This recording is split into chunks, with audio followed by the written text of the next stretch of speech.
আজ আপনাদের বরানগর কৃপাময়ী কালীবাড়ি এনেছি। দেখুন তোরণটা দেখুন, দুই সিংহ দাঁড়িয়ে আছে, তার উপরে এই তোরণ। এবারে চলুন ঢোকার মুখে আপনাদের দেখাচ্ছি। তুলসী মঞ্চ আছে পরপর সাজানো, তুলসী মঞ্চ গেটের ধারে সাজানো আছে, আর ডান দিক আর বাঁ দিকে দ্বাদশ শিবলিঙ্গ আছে। তা চলুন তুলসী মঞ্চগুলো দেখিয়ে দিচ্ছি। এই পরপর আছে, পর এই তুলসী মঞ্চ দর্শন করলেন। এরপর আপনাদের যে দ্বাদশ শিব মন্দির আছে, ডান দিকে 6টা, বাঁ দিকে 6টা, সেগুলো দর্শন করাবো। এই যে আটচালা বিশিষ্ট আটচালা বিশিষ্ট এই শিব মন্দিরগুলো আপনাদের দর্শন করা। মন্দিরগুলো আটচালা বিশিষ্ট মন্দিরগুলো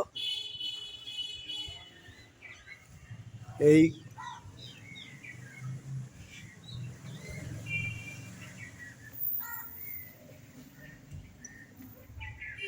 এটা হলো রামেশ্বর।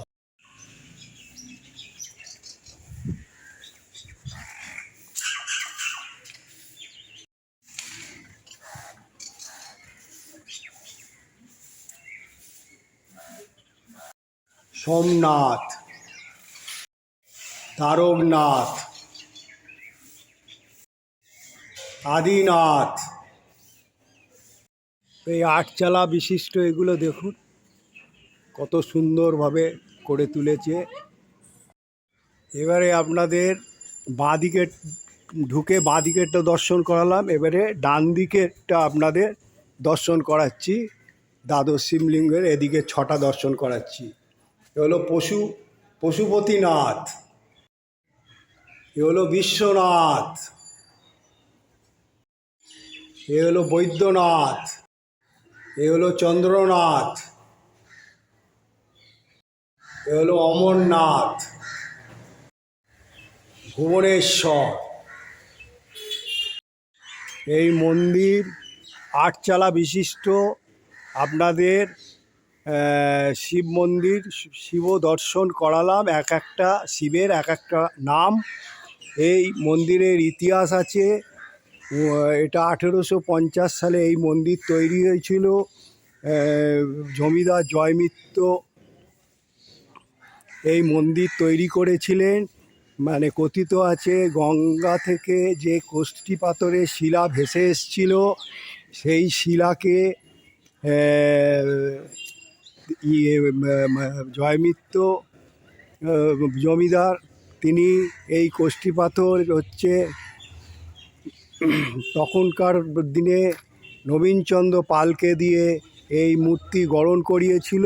সেইটা আপনাদের দর্শন করাবো। চলুন আপনাদের এখন নাট মন্দির দর্শন করাই। এই মন্দিরের নাট মন্দিরের যে টাইলসগুলো আছে এগুলো ইটালি থেকে আনিয়ে বসানো হয়েছে।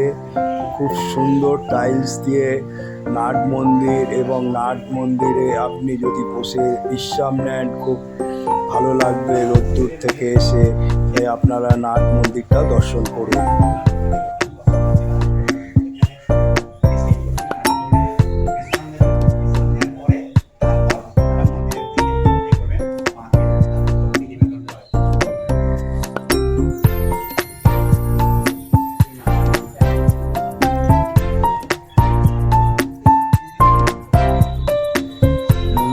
চূড়াখানা আপনারা দেখুন কি সুন্দর লাগছে, মানে অপূর্ব। যে নাট মন্দির থেকে চূড়াখানা দেখা যায়।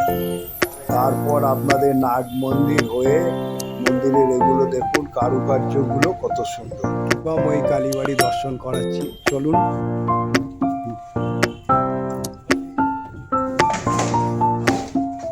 মন্দির কত সুন্দর ভাস্কর্য, কত ভাবে গড়ে তুলেছে মন্দিরটা দেখুন। এখানে লেখা আছে জয়নারায়ণ মিত্র প্রতিষ্ঠিত শ্রী শ্রী কৃপাময়ী কালী মাতা, প্রতিষ্ঠাতা বাংলা সন 1200 57 চৈত্র সংক্রান্তি হচ্ছে এই মূর্তি হচ্ছে কষ্টি পাথরের তৈরি। এই এরও একটা ইতিহাস আছে। এই হচ্ছে আপনার এই কষ্টি পাথর মানে গঙ্গায় ভেসে এসেছিল তখন নবীনচন্দ্র পাল ভাস্কর্য তখনকার দিনে তাকে দিয়ে এই মূর্তি তৈরি করা হয়। একে কেউ বলে জয়মিত্র কালীবাড়ি, কেউ বলে কৃপাময়ী কালীবাড়ি। আপনারা এখানে আসবেন, দর্শন করবেন, এখানে আসতে কোনো অসুবিধা নেই। আপনারা স্মৃতির মোড় থেকে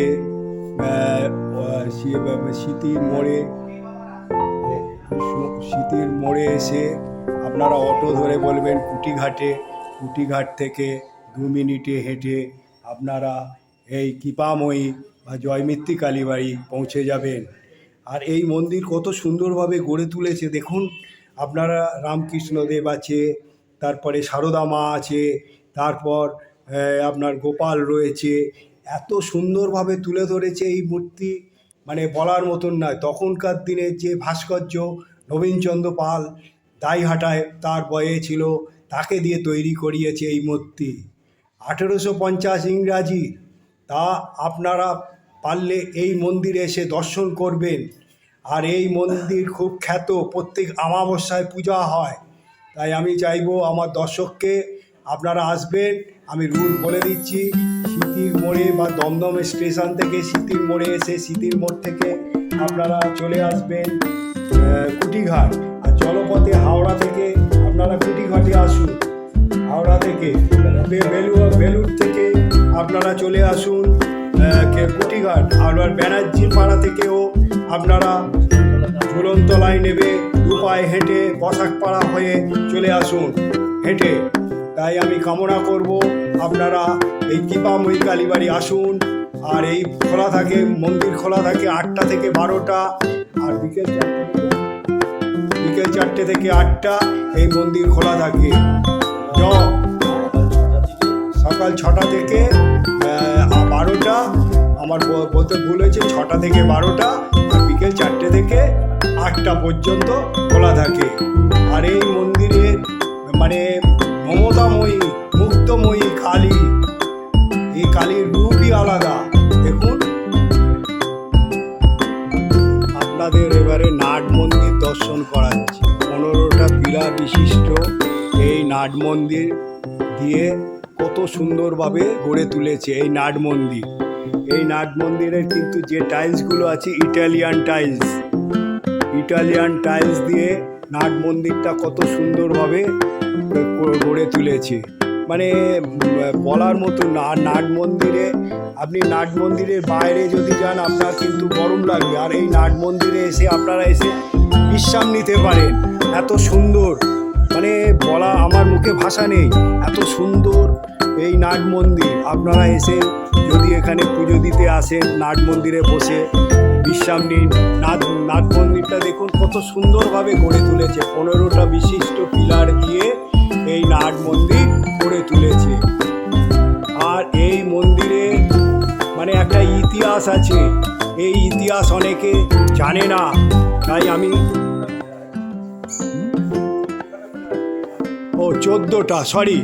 14টা পিলারে গড়া এই নাট মন্দির।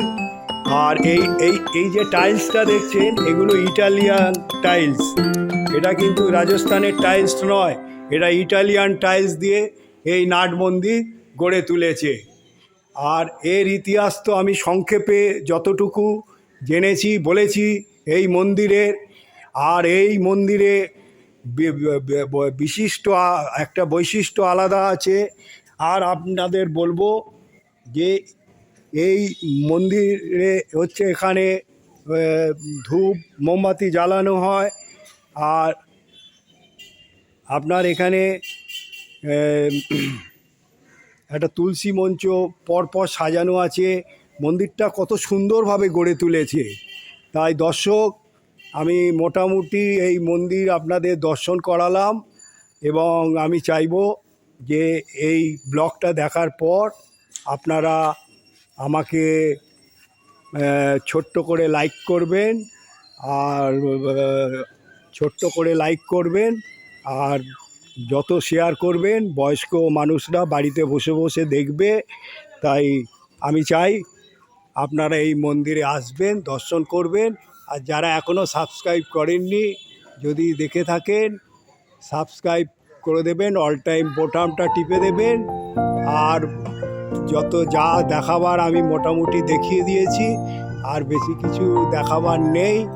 জয় কৃপাময়ী মা, জয় মা কালী বলে আমি এবারে বাড়ির উদ্দেশ্যে রওনা দেবো। তা এখানেই এটা শেষ করলাম। জয় মা কালী।